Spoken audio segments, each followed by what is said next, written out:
જળ કૌભાંડમાં અંતે પોલીસ ફરિયાદ નોંધાઈ છે। મહીસાગરથી આ રિપોર્ટ છે, જ્યાં નળસે જળ કૌભાંડમાં TV9 સતત દર્શાવેલા અહેવાલના પડઘા પડ્યા। વાસ્મોના 12 કર્મચારીઓ સામે CID ક્રાઇમમાં ફરિયાદ નોંધાઈ। વાસ્મો કચેરીના તત્કાલીન યુનિટ મેનેજર સામે ફરિયાદ નોંધાઈ છે। કચેરીના આઉટસોર્સના તમામ 11 કર્મચારી વિરુદ્ધ ફરિયાદ દાખલ કરવામાં આવી। 123 કરોડ 23 લાખની ઉચાપતની વડોદરા CID ક્રાઇમ બ્રાન્ચમાં ફરિયાદ નોંધાઈ છે। खोटा बिल बतावी મળતિયાઓને કોન્ટ્રાક્ટ આપી કૌભાંડ કર્યાના આરોપ લાગ્યા છે। કર્મચારીઓ સામે ફરિયાદ બાદ કોન્ટ્રાક્ટરોમાં ફફડાટ ફેલાયો છે। કામ કરનાર 111 એજન્સી વિરુદ્ધ પણ કાર્યવાહીની શક્યતા। ગામની પાણી સમિતિ સરપંચો વિરુદ્ધ પગલાં લેવામાં આવી શકે। આખરે 4 વર્ષ બાદ નળ સે જળ કૌભાંડ મામલે વાસ્મોના 12 કર્મચારી સામે CID ક્રાઇમ બ્રાન્ચમાં ફરિયાદ નોંધાઈ। કોન્ટ્રાક્ટરો દ્વારા ખોટા બિલ મૂકીને સરકાર સાથે ખુલ્લેઆમ છેતરપિંડી થઈ। આ મામલે 111 એજન્સીઓને ડિબાર્ડ કરવામાં આવી।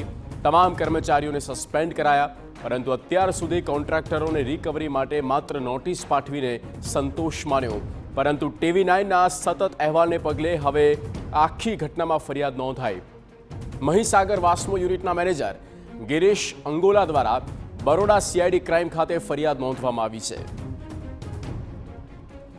તો આખી ઘટના શું છે તેની વાત કરીએ। મહીસાગર જિલ્લાના 714 ગામમાંથી 620 ગામમાં કૌભાંડ કરવામાં આવ્યું। પાણી સમિતિઓના સભ્યો, સરપંચો, તલાટીઓ અને 111 ખાનગી કોન્ટ્રાક્ટરોની એજન્સીઓએ ભેગા મળીને કૌભાંડ કરવામાં આવ્યું તેવા આક્ષેપો છે।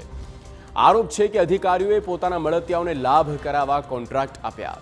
ગામડામાં નળ સે જળની કામગીરી કર્યા વગર જ ખોટા બિલ મૂકવામાં આવ્યા। કોઈ પણ પ્રકારની કામગીરી થઈ જ નહોતી, ત્યાં પણ કામગીરી પૂરી બતાવવામાં આવી અને સરકાર સાથે છેતરપિંડી કરીને 250 કરોડની ઉચાપત કરવામાં આવી।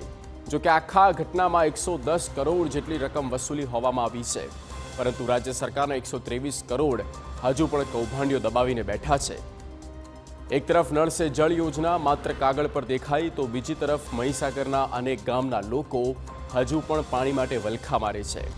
કૌભાંડ બાદ ડિસેમ્બર 2024માં રાજ્યના 3 મંત્રીઓ વિવિધ ગામમાં તપાસ માટે પહોંચ્યા, જેમાં પુરવઠા મંત્રી કુંવરજી બાવળિયા, શિક્ષણ પ્રધાન કુબેર ડિંડોર, પંચાયત પ્રધાન બચુ ખાબડ સામેલ હતા।